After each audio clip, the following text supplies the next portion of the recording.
Thanks for watching this video. Before you can register for Esim, you have to know whether your phone is compatible or not. For you to know whether your phone is compatible for the Esim registration, check in the comment section. I have the link there. Just tap on the link and look at the things that will let you know whether your phone is compatible for Esim or not. So let's start with this one, how you can just register for the Esim.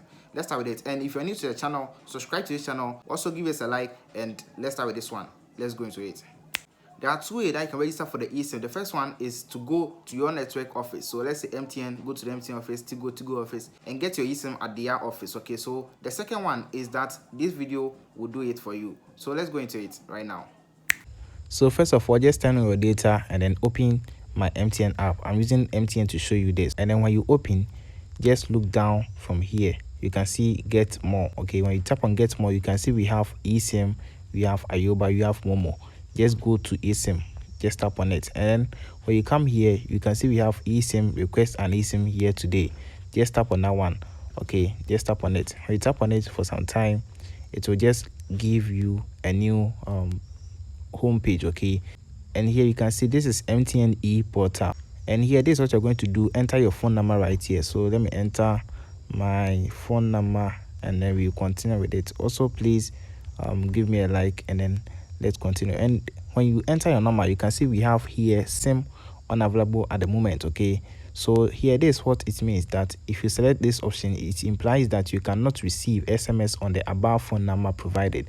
Hence you'll be limited to certain features on this portal. Okay, so if your SIM card is not with you, okay, yes, if it is not in a phone, just select here. Okay, but if the SIM card is in your phone, just leave it like that and then just tap on request OTP.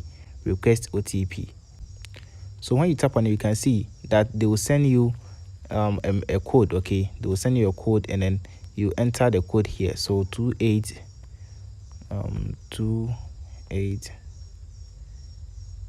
So when you tap on it, you can see with this one I have my SIM card in the phone. That's why I selected the one without the blue tick. Okay, so here just tap on verify OTP. Okay, and then you can see that it brought me back to where I was. Okay, so here if you have your SIM card, just do that. If you don't have your SIM card too, just do this. Okay, enter your number and then you just select this one, SIM unavailable at the moment, then just tap on proceed. Okay, so when you tap on that one, you have to enter your name of the name of the SIM card. Okay, and then alternative phone number. So apart from that number, which number is in your phone, sorry, is in your phone, just tap on that one right here, enter that number. Okay, enter that number right here, and then you enter your email address right here as well. And also you select the SIM plan, whether prepaid, postpaid. Okay, and then device brand, whether you use Android or iPhone, you just input that one here. Yes, and then you upload the portrait picture, so a picture of you. Then you just tap on select file and then you just input your picture right there. And then also you can see upload a picture of a national ID card, so you just input that one too right there. And then you upload a picture of you holding the Ghana card or the ID card that you're using. Okay, so any ID card, you just hold that one to your chest and then you take a picture with it and then you select the file or you put the file right here. So you just need to upload these three things. One is a picture of you, two is the national ID card that you're using, and then the third one is that you will hold the card to your chest and then you take a picture with it.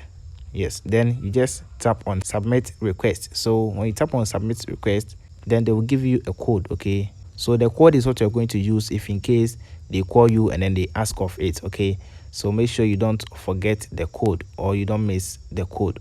Just make sure you keep it somewhere, and when they call you, MTN will call you and then they will ask of one or two things and then they will do it for you right there. So after doing this for 2 to 3 business days, MTN will call you.